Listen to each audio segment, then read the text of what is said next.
You have to look at the flagging economy and widespread dissatisfaction with the president's handling of both the war in Israel and the war in Ukraine.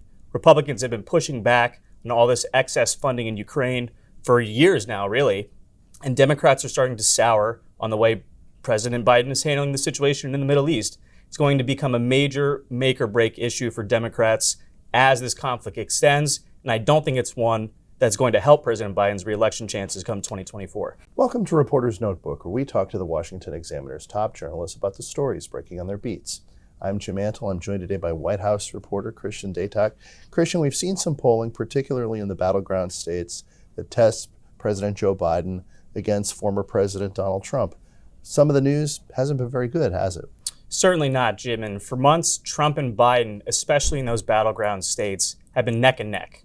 That appears to have gone out the window. We've got polls from the New York Times, CNN, CBS, and others that now show Trump winning 5 of those 6 states. Wisconsin's the only stronghold for Biden at the moment.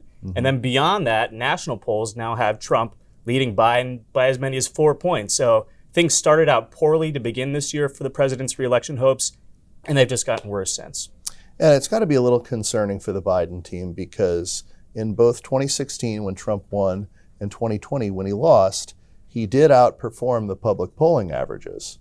Yeah, that's true. And I think for the most part, since Biden has been in office, Democrats at large have overperformed those polls. We saw it in the 2022 midterms. We saw it Tuesday night in some of those elections, like in Kentucky, like in Ohio, where Ohio won, the abortion initiative passed. Right. That being said, there's just so many questions right now. You have to look at the flagging economy and widespread dissatisfaction with the president's handling of both the war in Israel and the war in Ukraine.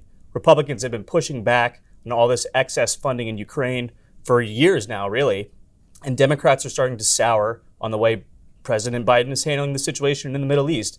It's going to become a major make or break issue for Democrats as this conflict extends, and I don't think it's one that's going to help President Biden's reelection chances come 2024.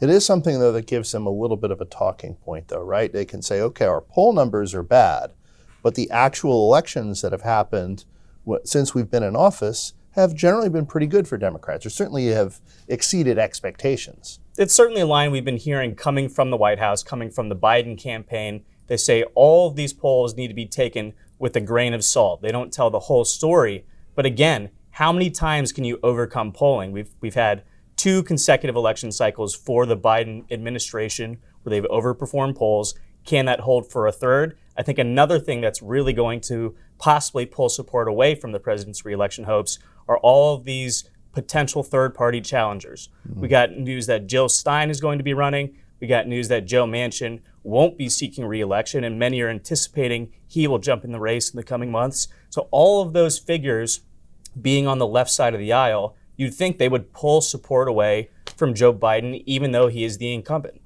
And even in these elections that went pretty well for the Democrats, you didn't see Biden very much on the campaign trail for them. No, we didn't see him at all. And of course, there is a lot going on. We talked about the war in Israel just a little while ago, and President Biden was scheduled to attend some rallies in Virginia, rally support for those local candidates. That didn't end up happening. So we'll have to see if down ballot candidates stay away from him in 2024 and just what the real re-election strategy will be in terms of blanketing these states. We've seen him go to Pennsylvania a lot. Right. We've seen him go to Wisconsin a lot. We've seen him go to Illinois. That being said, states like Nevada, Arizona, Georgia, states that he won for the most part in 2020, we now see him trailing President Trump.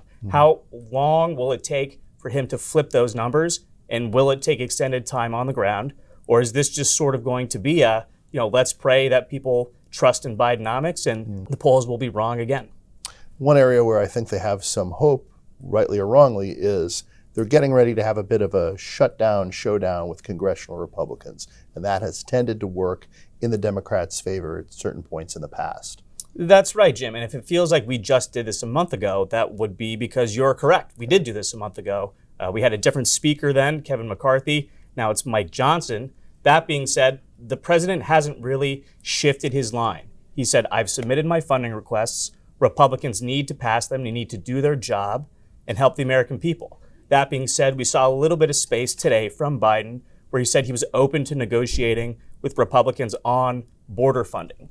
We've heard this from him in the past. He wants to have open, common sense negotiations, but it's the first time we've heard it coming up on that November 17th government shutdown deadline.